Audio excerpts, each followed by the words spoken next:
In a world with only hot takes, Two college friends try to cool down sports media. join Jack and Jared every week as they tackle the biggest stories in the NFL.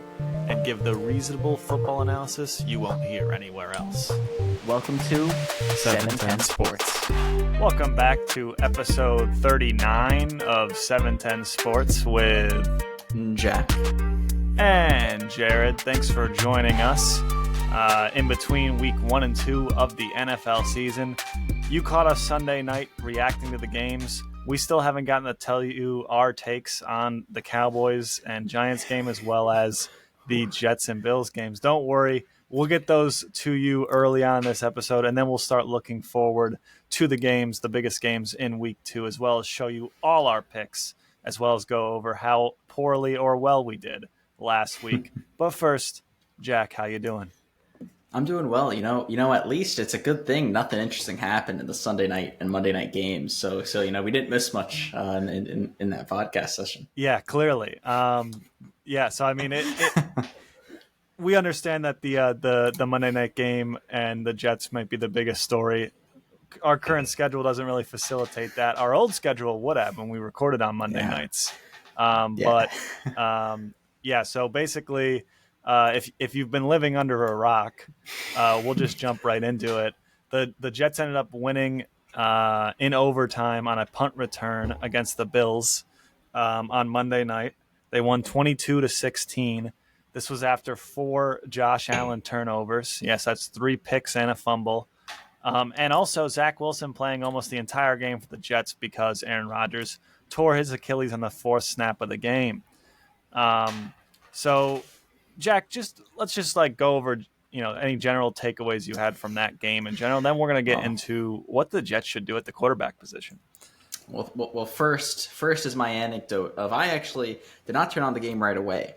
I'm going to live my life potentially never seeing Aaron Rodgers take a snap at quarterback for the Jets because I turned on the television. I had to finagle my TV antenna and had to get that working. By the time I set that up and finish watching a TV show, all that stuff to turn on the game, Zach Wilson was on the screen. It was literally like he was just they just got him to the tent. He was running on the field. Yeah, I did not see him on the field yet. All I saw was a close up of Zach Wilson on the field, and I was like, "What is going on?" And that's obviously, and I say that first because that's obviously the biggest takeaway of this game is Aaron Rodgers having an Achilles tear injury, will be out for the season. We'll see, of course, where it goes after the season. That's a future video. But for this season, he's out. He's out. This is a Zach Wilson-led team or something else. But so that's a big takeaway. I would say to try to move past that, thinking about other aspects, the Jets played pretty well in most other aspects of the game. Defensively, of course, they played well to win it. Zach Wilson played well enough to win. I'll say that. I forget his exact stat line. He had a pick, a real wacky pick, but it was only one. It wasn't like a classic Zach Wilson 3-pick game or something. which really, really, what else do you want? And there were some so in that sense. I mean, it's really like they won, right? It's hard to be. Obviously, you have to be especially for a Jets fan, sad about losing Aaron, but you can't the fact they won in terms of the team. The fact they won even with that is I think is a testament to how good the team is. Potentially they were coaching, whatever. The fact they forced a 3-and-out in overtime, that punt return for touchdown, forcing that was that's also because they held the Bills to a 3-and-out because the Bills got the ball first in overtime. They could have closed that game out, but they didn't. And for me, that gets to my real takeaway of this game, which is some doubts for the Bills, which of course we both I think expressed before the season started. But this game really showing that they just lost to the Zach Wilson Jets. Aaron Rodgers gets down first drive, and you're going to lose. Josh Allen's going to turn the ball over 4 times. He was 3 into a fumble. He fumbled another time, but recovered it. Or the Bills recovered it. I forget if he did. Could have easily been 5 turnovers in that game, on top of the 3-and-out in overtime. Plenty of other offensive struggles there. Plenty of other times Josh Allen playing too aggressive. There's a lot of stuff for me to nitpick there and to go through if I had the tape, but there's a lot of stuff the Bills were doing wrong. on I would say potentially both sides of the ball, but mainly mainly on offense. We'll have to see how their defense holds up. I know, yeah, like I'll be interested to see how their defense holds up. Losing certain players and players aging in whoever they play next week. I know, forget, but yeah, that's. Yeah. I mean, I'm going to hand it to you because I'm really curious what you think about that. Yeah, I mean, it's funny, to kind of piggyback on what you're saying about Josh Allen. It's trendy now for quarterbacks who get long-term massive extensions to play poorly. That's kind of what the NFL has turned into, right? You've got, but really, it's just Mahomes who really hasn't stunk it up post-contract. Who's lived up to it? Yeah. Yeah, I mean, this goes back to even Dak, who after he got his deal and his massive, season where he had 4,000 yards passing, got his deal. Post injury, he hasn't quite been that quarterback ever since. You look just this weekend, Lamar Jackson, Joe Burrow, Daniel Jones. I can keep going. Russell Wilson last year. Deshaun Watson. Deshaun Watson has been awful. Yeah. Kyler Murray was not great. And so it just seems like a trend. You pay your quarterback, and I'm not sure if it's just, there's not enough salary cap, so there's not enough, talent around them. If there's some lackadaisicalness because they got their money, right? And, I like to think that that's not the case, but I'd be a little bit relaxed if I was sitting on, $200 million guaranteed as well. I have to be completely honest with you. And so just generally around the NFL, we saw that a lot, but Josh Allen plays reckless, right? And it's just out of control, not only throwing the ball, but running it. The way that he runs the ball, can never slide, can never just chill out. He just plays an aggressive form of the game, and it's shocking how healthy he has been, considering that's the way that he throws his body around the field.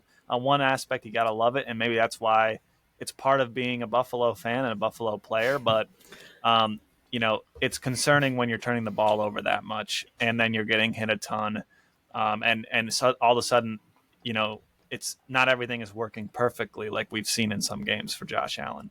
Now, in terms of the Jets, yeah, their defense is great. This is fantastic, but we're right back where we were last year. Maybe the defense is, better than last year. We've seen, some of these younger players get put together, but we've got a team that has, a great defense, great offensive skill pieces, has a run game, and yet here we are without a quarterback still, and we're back to Zach Wilson even after they tried to get off of him. Clearly, they didn't move him, so they're stuck with him now. Do you have any thoughts on maybe who the Jets can go get to fill this position if they're not going to ride with Zach Wilson? Yeah, I mean, who's available, right? Biggest name available, maybe Carson Wentz. I'm trying to think who's truly, and I mean true. Obviously, there's the Tom Brady unretires. I'm leaving silly stuff aside. Yeah. Right. I forget. I think Jameis Winston is still rostered by the Saints, I believe, because they gave him a 2-year deal the year before. I think he's still rostered by the Saints, but there's different teams like that where you could try to trade like try to get a quarterback for like a 5th round pick, try to get some aging veteran, and Andy Dalton. I don't think Andy Dalton signed, but big free agent names that come to mind. Yeah. Carson Wentz and the dude who replaced Carson, the dude who finished Carson Wentz's job, Nick Foles, is another option. I don't think he's on a team. But okay, well, right. Like that's the thing. Who else? Can you think of anyone else? Well, it's interesting. They wouldn't have to trade for it. They could trade for it. It's what are they trying to get out of this? Like, if they legitimately believe that they are a Super Bowl team and they just need a quarterback to be slightly better than Zach Wilson, I'm not sure if any of those guys are slightly better than Zach Wilson. I mean, we saw like a guy like Matt Ryan play against with a poor offensive line, right? We've seen a lot of Carson Wentz, and maybe his ceiling is high, but we know what's going to happen. He's going to turn the ball over, and maybe that's a good matchup. Maybe, I mean, the guy in Buffalo is starting to look more and more like Carson Wentz. I won't labor that point, but here's what I would do if I was them. And this might be a little bit out there, but I would, and this is why San Fran should have never traded Trey Lance to Dallas. They should have been waiting for literally week 1, because what the Jets should do is they should go get Trey Lance right now, and they should start him. Everyone says he needs playing time. He just needs playing times. Well, okay, you can go ahead and get Carson Wentz, but why wouldn't you go and play the lottery a little bit with Trey Lance, right? Roll the That would have been so dice. good.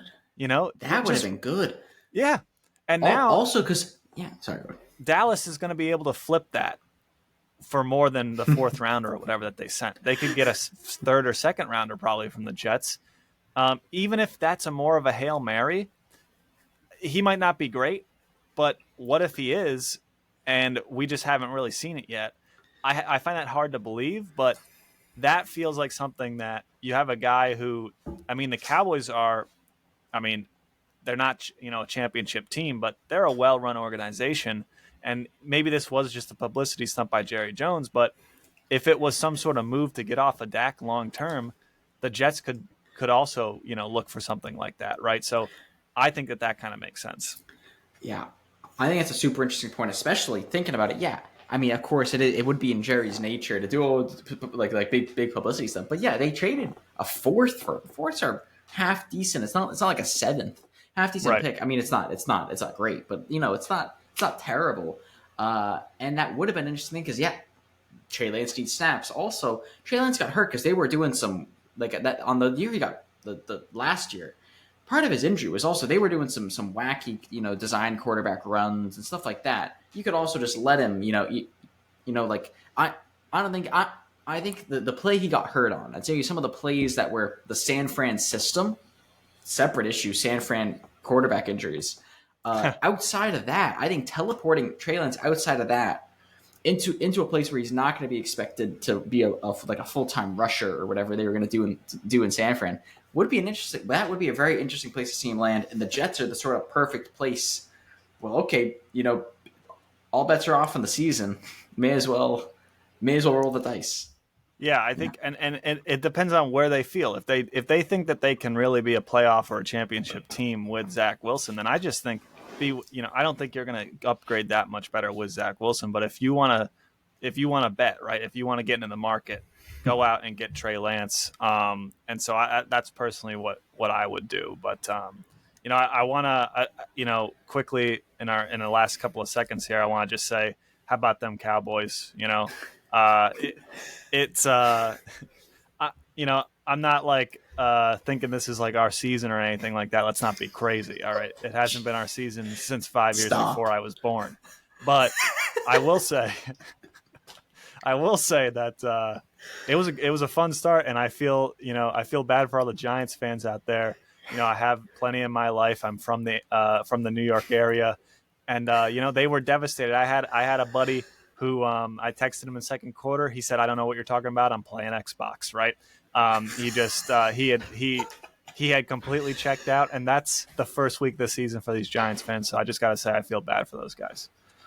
Yeah. Tiny note, I'll add to that. I turned off that game in the second quarter too, and I'm not a Giants fan. It's just, and looking at how it ended, I think it says a lot about the Giants and about how they're going to do this season. I think it does say a lot about that, and it's true. It is a testament to how good the Cowboys are. But personally, the Cowboys still have to prove it to me against a team that isn't the Giants. The fact that if they scored even once, let's say they scored once in the first quarter, I'd feel completely differently. The fact that they were just terrible the entire time makes me feel put less credence to it. Again, I think Cowboys, 100%. And Dak didn't look super great, and like you said, the Cowboys have to prove it at this point in the divisional round of the playoffs. There's nowhere else they can prove it. They could literally go 17-0, and people are still going to say they'll just lose in the playoffs, and they probably would. That's the thing. I'd take the 49ers over them in the NFC Championship if that happens. 100%, right? So let's move on to our next topic here. We've got we're going to talk about a couple of the bigger games in week 2, and then we'll do our full-on picks.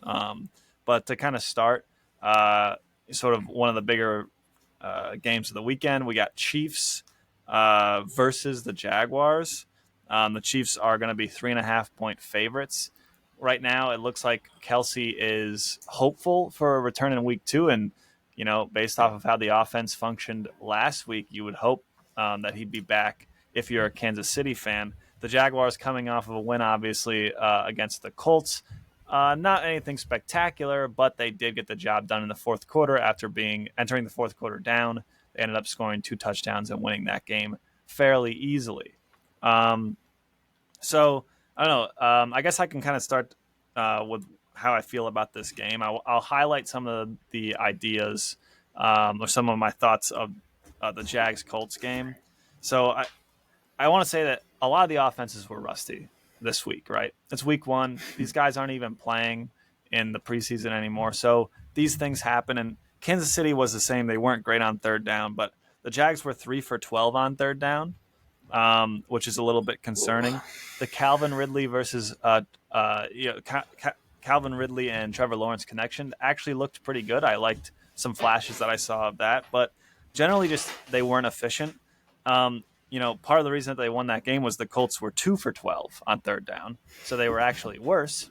And also, I'm not exactly sure what's going on in Indianapolis, but Richardson had his rookie start and he threw 45 times. He was the leading passer and the leading rusher on the team.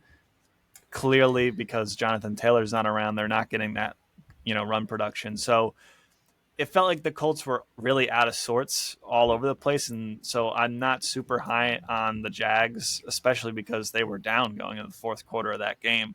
On the Chiefs side, obviously I'm concerned about, the strength of the team is supposed to be the offense. You have the best quarterback by far in the league, and he played great. Problem was he was under quite a bit of pressure, and his receivers did not catch a lot of passes, right? Even the ones that were on the money, they just went through the hands, right? Lots of drops, lots of mistakes like that. I will say that if you look at the next-gen stats of Patrick Mahomes' passes, he's not going to the outside, or he was not going to the outside of the field in that game, against the Lions. Now, maybe because the Lions secondary is that locked down, I don't think so. I think it's probably that these receivers are not getting separation on the outside. He was doing a lot of his work kind of underneath and in the crossers if it was deep. Not the same exact offense we've seen from Kansas City, but I'm hoping that they'll bounce back, especially if Chris Jones and Kelsey plays. So I'm gonna be taking the Chiefs in this one. What do you got, Jack? Yeah, well, pretty similar to the stuff you were saying. Stuff I want to highlight are I saw just today. Kelsey and Chris Jones are both in practice. I both had practicing. Of course, yeah, like you said, Kelsey's hopeful.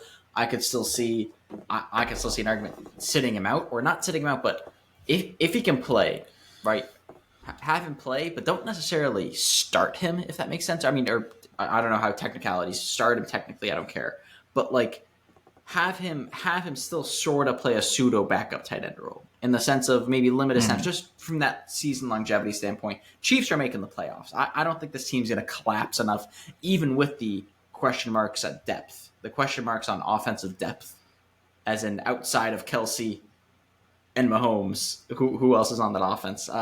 Outside of that question, I think even with that, they're going to make the playoffs.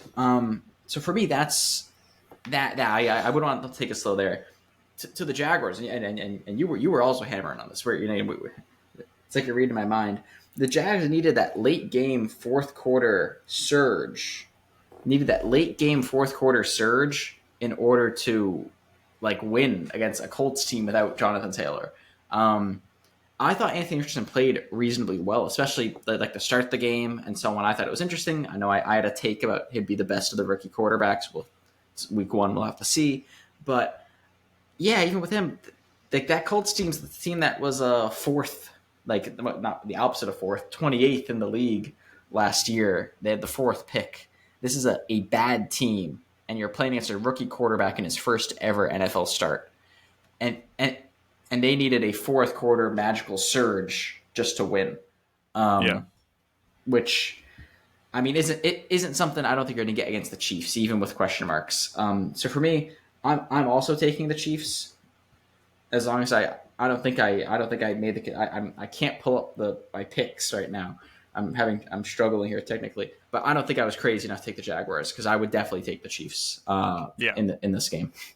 Right. Yeah. I mean, the other thing is that I have here from my notes is, I think that the Jags, part of the issues that Mahomes had was he was under quite a bit of of pressure from the Lions defensive line. And I think that Lions defense might actually end up being, I mean, I know that they were one of the worst last year, but they actually might end up being reasonable and maybe respectable this year. And so whereas Aiden Hutchinson is great, right now the Jags, obviously, there is some talent on that line, but I don't think that their defensive line is going to be as good as the Lions. Although they do have the best Josh Allen in the league potentially. Oh yeah, they do have Josh Allen. But yeah, I don't think that their secondary is as good as the Lions either. So you would hope that the Chiefs offense would be able to do a little bit better. I will say the Chiefs defense, I mean, it's not fantastic. I know it held the Lions to 21 or something like that, but I could see this one maybe possibly being a little bit more high scored, you'd hope, especially with the offenses having a week under their belt. And if that's the case, it's now easy to have concerns about the Chiefs offense, right? If people like to say, even if the Chiefs had high schoolers playing defense, we're okay because Mahomes could score 45 easy. Well, we didn't see that, right? We didn't see that. It's not like he was under as much pressure as when he was in the Super Bowl against the Bucs, but he was under some pressure. And even when he wasn't and he hit his guys, they dropped them, right? And it's a team sport, right? This is an 11-man roster. It's an 11-man offense. It can't be just Mahomes. So I do see some concerns there, and I understand why people might like to take the Jags. It's only 3.5, and Chiefs are at home. So I think, right? That's surprising. You're either way, my setup here. If Chiefs are at home, generally you would think that they get a field goal anyway. So is this a pick 'em? If they're away, then ignore what I'm saying. Chiefs are away. At least according to you. According to you, Chiefs are away. Yeah, so Chiefs are away, so never mind that. But still, only 3.5. Yeah. I guess it would be 6.5 if whatever, but if you believe in that field goal thing. But I don't know. It's I could see it wouldn't be crazy if the Jags won this game, except for the fact that the Chiefs would have to start 0-2, which I don't remember the last time that happened. So any other thoughts, Jack?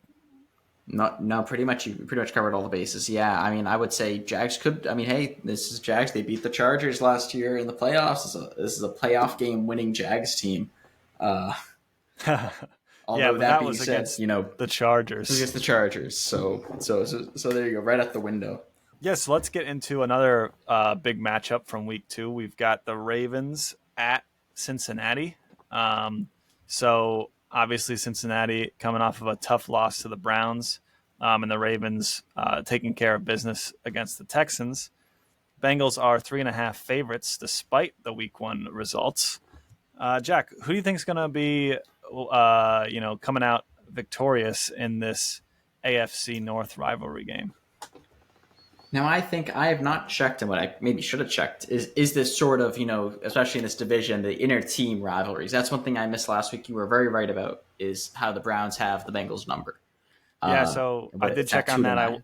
I will say that the Bengals have won 4 or 5 of the last 6, but before that, the Ravens had won like 5 in a row.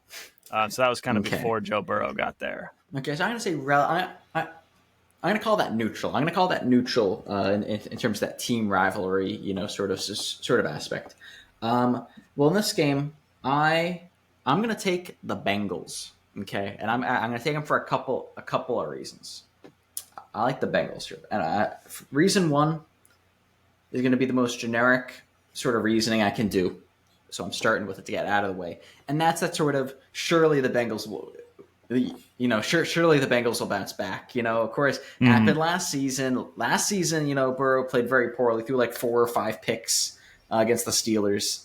Surely, of course, the caveat is that was a much closer game than the game against the Browns. But still, I'm going to say surely they'll do better. This is still a team. It was in the AFC Championship game last year. That was in the Super Bowl the year before that. I don't think they're going to magically forget how to play football, even if they made a team like that last Sunday. So that's aspect 1. For me, that's the Bengals aspect. I think they're going to bounce back the more just having time to play, having the, oh, geez, guys, we have to actually study, sort of moment losing to the Browns like that. I think I have enough faith they'll be motivated enough by that. To talk about the Ravens, though, because I think that's more interesting to talk about here.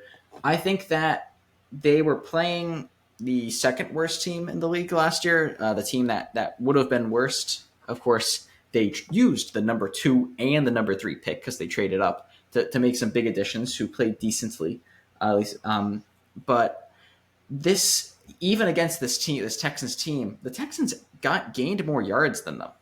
268 to 265 yards. They gained, it was 25-9, Ravens winning.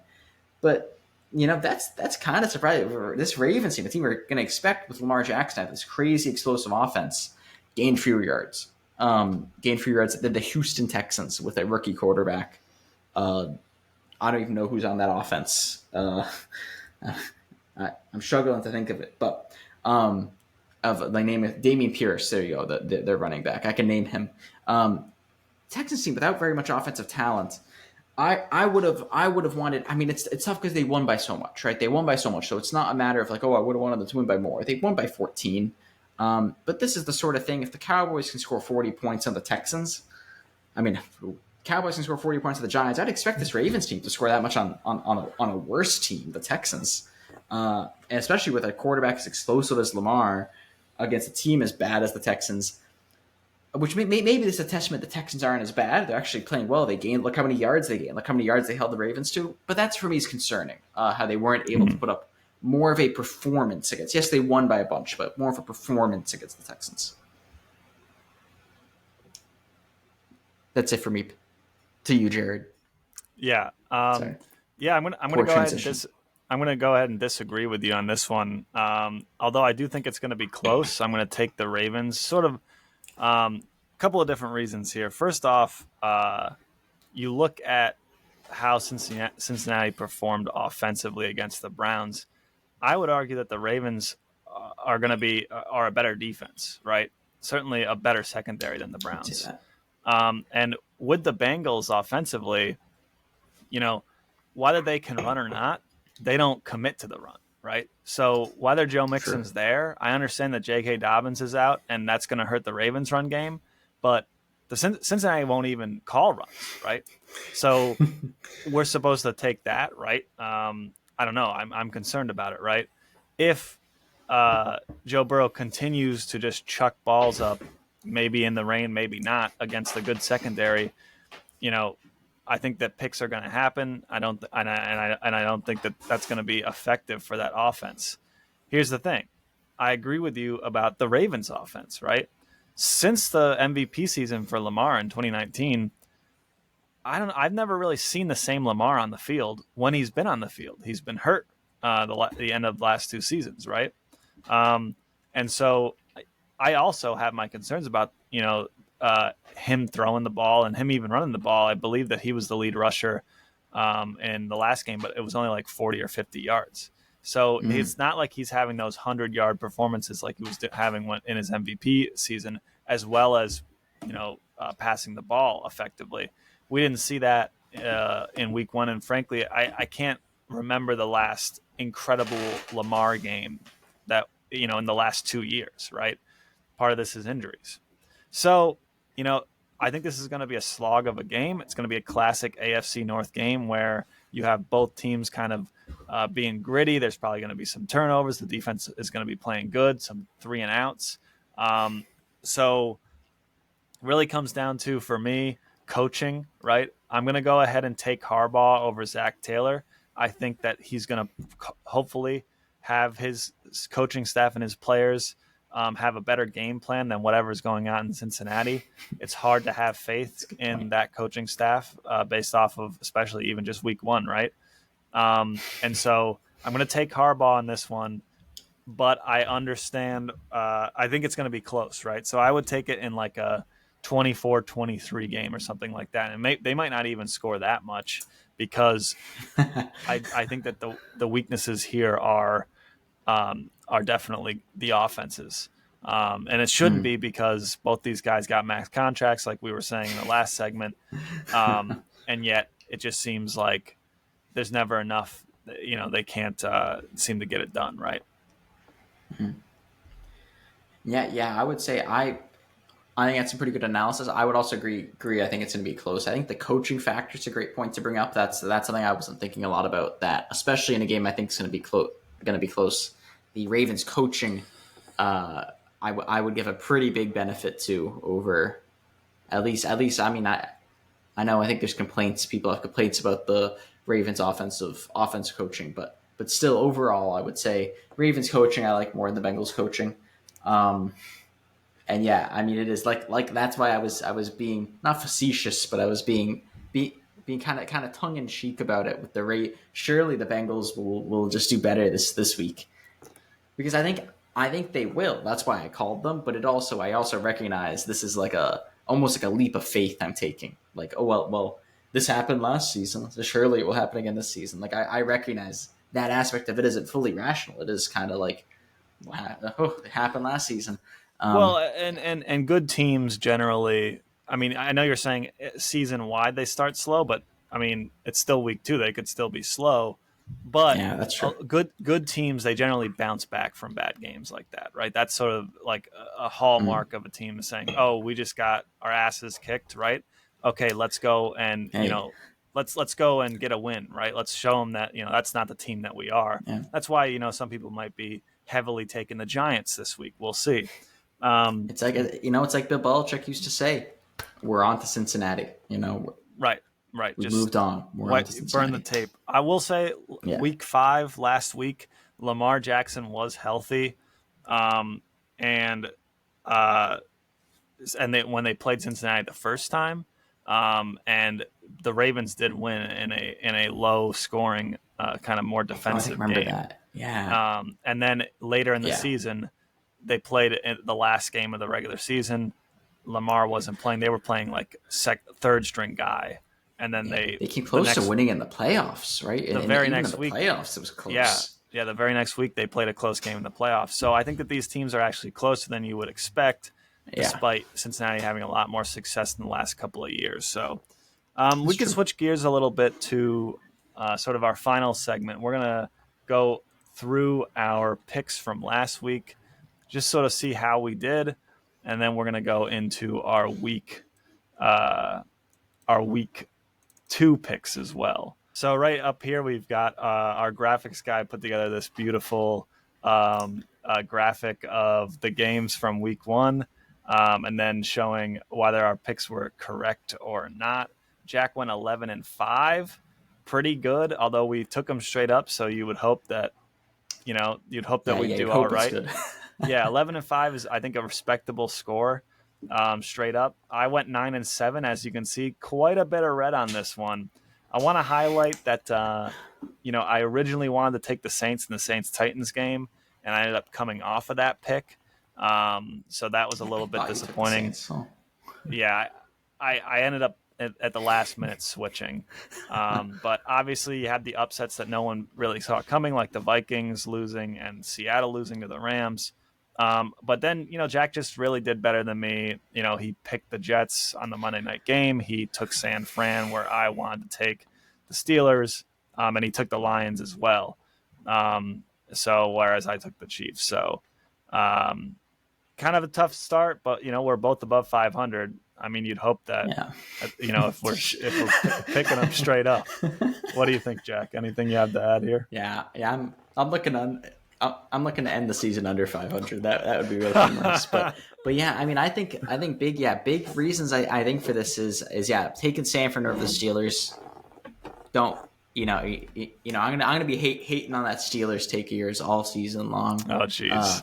But I think the Jets pick working out is just one of those moments where you feel really good about it. I forgot I picked them.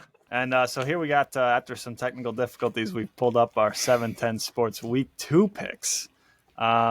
So we've got all the games as well as, we've got Jack and Jared up there so that you can see.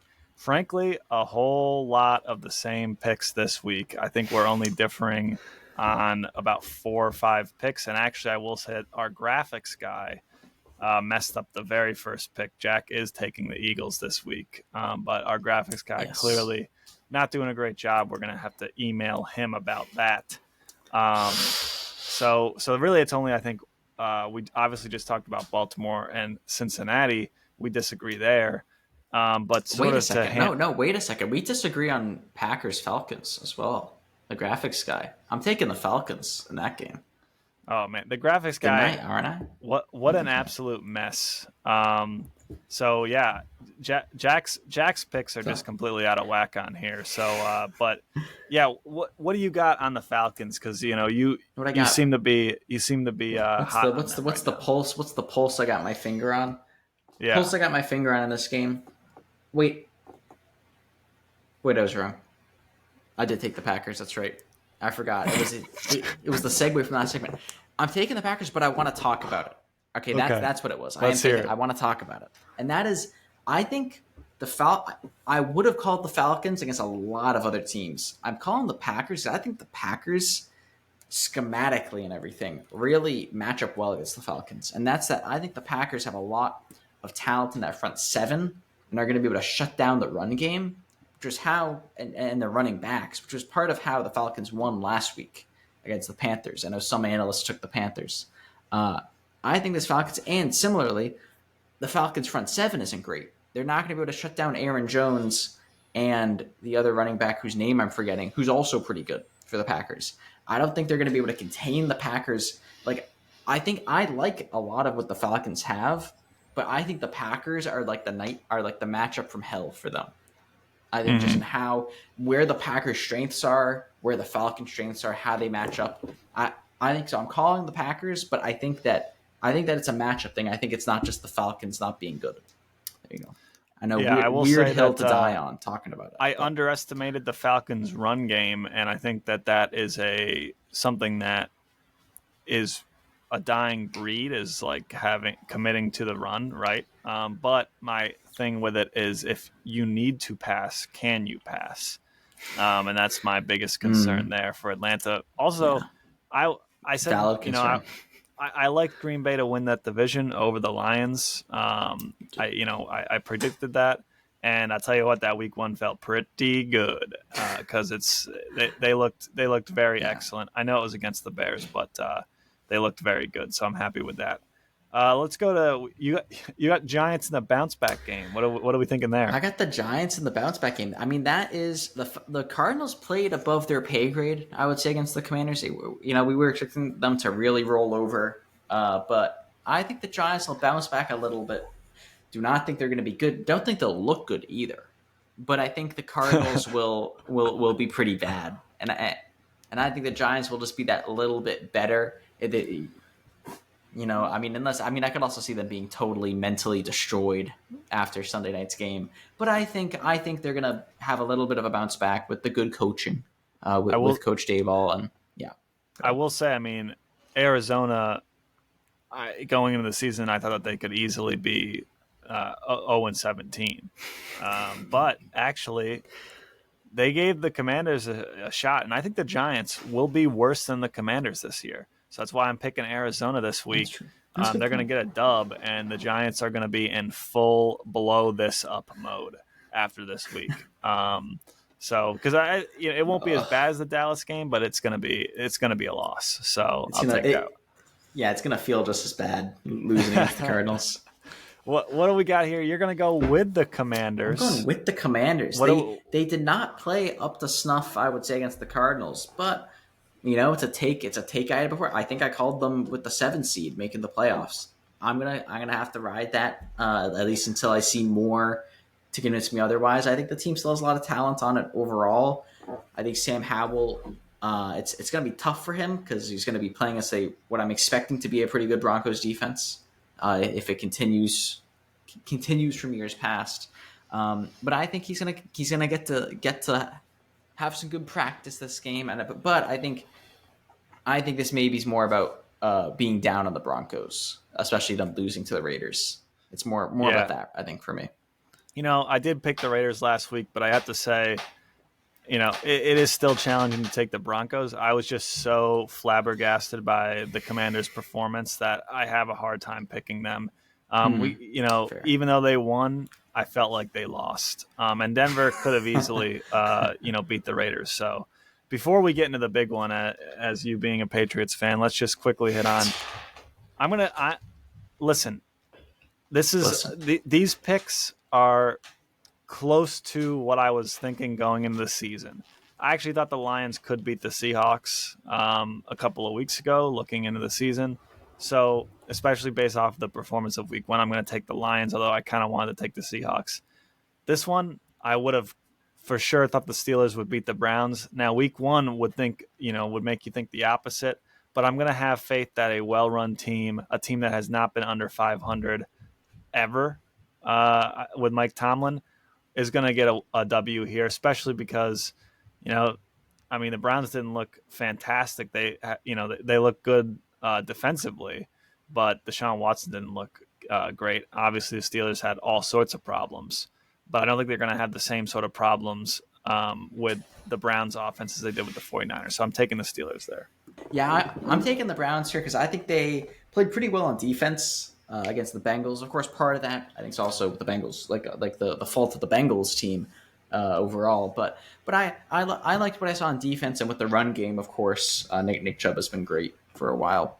And I'm going to take that. Part of this is more Steelers doubt. I know that's maybe might be a common trend through a lot of my takes throughout this episode, and that is that I'm the Steelers really did not put on a good performance against the 49ers. Yes, I'm hot in the 49ers. 49ers was hot in them last season, hot in them now. Of course, I got to take that into consideration, but they still do not look good offensively, and I'm going to say some of those struggles are going to continue this week. And I think at some point, I don't know if Deshaun Watson's had a single good game yet.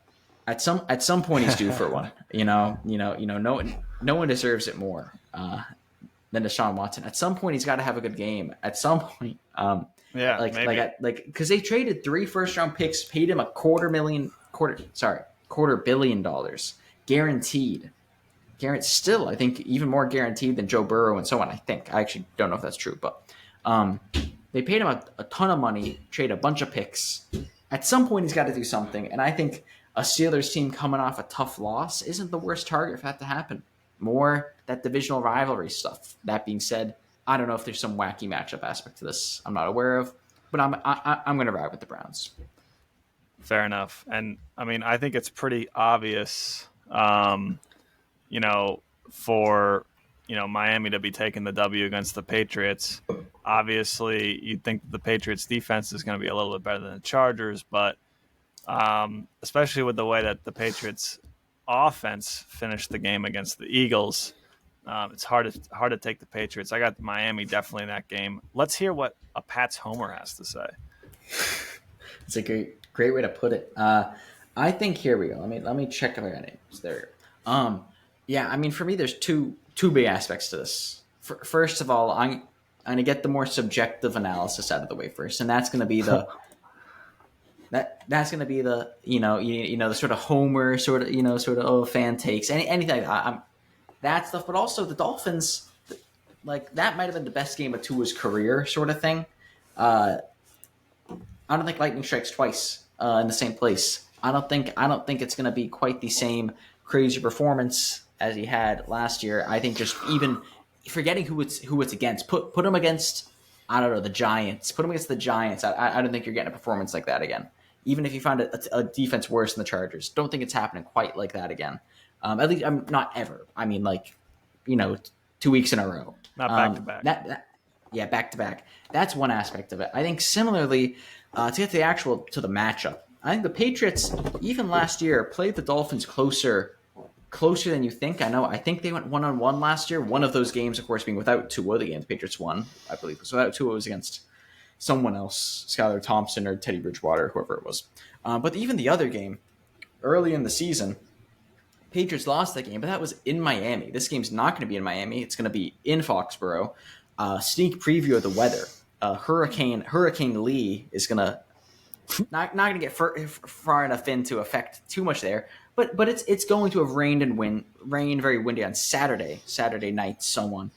Yes, this is a Sunday night game. That won't affect it, but it's not going to be warm. It's not going to be no Miami sunny heat, whatever that 30-degree difference between the home and away benches on that game. Patriots always lose in Miami, but guess what? We're not in Miami. So I think the home field advantage is even bigger in this game than it is in many other situations, or maybe the difference between being home versus away. I should phrase it that way. That's one aspect, and the second aspect, this Patriots secondary and defense as a whole, I think is miles better than the Chargers. Even if we want to say Chargers Patriots are on the same level, I think Patriots are better. Even if let's say they're at the same level, let's say the Patriots are a bottom 10 team, like many analysts are putting them at. And I don't mean you. I know I often say that, like talking about you. No, like many people have put them bottom 10, sort of certainly bottom half, bottom 12. But I don't think anyone's going to call their defense bottom 12. This is going to be a very good defense, I think, compared to a terrible and historically terrible Chargers defense with bad coaching. So I think some of those aspects for me really push the Patriots up. And the second, maybe more important aspect is Vic Fangio, Broncos defensive coordinator. He's a big secondary defense guy, and they played relatively well in secondary against the Chargers. But the run defense, which is going to be the Patriots' bread and butter this game, like that, I think that's just a good matchup for the Patriots offensively. If there's one thing I think this team can do, and I have faith that they can do, it's going to be run the ball. I think they'll be able to run the ball decently, and in general, but especially against the Dolphins. I'll be curious to see if they have their two starting guards out. Both of their starting guards were out last week. Mike Onquenu, I think it's pronounced, one of the maybe top 5 Patriots players on the team was out last week, as well as Cole Strange, the rookie last week. Both guards are out, and that's obviously important in general, but important for the run game. I think if either of them are in, that will be very big for the run game, especially. And I think it's going to be close, but I'm going to take the Patriots maybe a 24-23, a 27-24, something in that range. Maybe less, 17-20. Yeah, 17. I like that, 17-20. That's what I'm going with. Yeah, if I had to put a score on it, I'm going to probably say 31-24. That might be generous. Maybe 31-17. Pats are not scoring more than 20 points. Mark my words. They might score 20. They're not scoring worse. So you want to call it 31-17. 31-17. Yeah, I'm going to call it. Listen, I don't have faith in this team. I'm calling them to win, and I don't have faith in them score more than 20. I'm pushing back on you because this is one of those classic intersections of you've got a Dolphin doubter, okay, with a Patriots homer, and this is the game where it's intersecting, right? And now you think you can say, oh, well, the Patriots always lose in Miami. Guess what? It's in New England, right? Yeah, it is. And I did to say you made some interesting points about the Miami offense and weather, right? And because I do have concerns long-term about this offense, but it's not going to be, even if it's raining, I guess that could be a concern. But, besides, it's not like it's going to be freezing in Foxborough this weekend, right? So it's not like, the actual matchup may actually play better for Miami because they don't have to go to Foxborough when it's super cold in the winter, and they get to play in Miami where it's going to be milder. So It actually could be advantageous for them. But the other thing is you say, like, you don't believe Tua can do this performance again. It's like you didn't watch last year. Tua picked up right where he left off post or pre-concussion. He had games like this with Tyreek Hill last year, and it's the doubters who like to forget that he was looking like this already, and now he looks even better. So it's just an interesting combo we have here. Do I have to say it, Jared? Go ahead, say it. Turn the ball over. Sorry. Funniest nickname I've ever seen. But yeah, I think I'll play well, but we could go on this all day, but I think the Patriots secondary is much improved over compared to last year in drafting Christian Gonzalez, who played pretty well for the most part. Not perfect, but pretty well last week against good receivers. It's not like he had to go up against the Texans, whoever is on that receiving core. He went against the Eagles receiving core as his first game. I think that'll be big for shutting down Tyreek Hill. Of course, they also have Jalen Waddle. So it's a tough thing to win. I'll be honest. Listen, but the thing is, one of us will be right. And we'll talk about it next week on 710 Sports. Me. Yeah, if you haven't already, make sure you like and subscribe. We're doing Sunday reactions. This podcast might seem a little bit disjointed. We had some technical issues if you couldn't tell. So if you notice that, that's our bad. We're going to get those cleaned up. But our Sunday reaction videos, you guys seem to really enjoy. So we're going to keep making sure that we pump those out so you get our thoughts immediately. Because come on, no one gives you more, reasonable point blank analysis than these two bozos. Am I right? No one's analysis is more reasonable than mine. When I talk about the Patriots, Absolutely. we have to move past that faster so I can actually talk rationally here. That's right. Well, so make sure that you definitely are following along wherever you listen or watch, and you're subscribed, and that you like and comment and everything like that. But other than that, we'll see you next week on 710 Sports with Jack and Jared. Thanks for watching. See you later.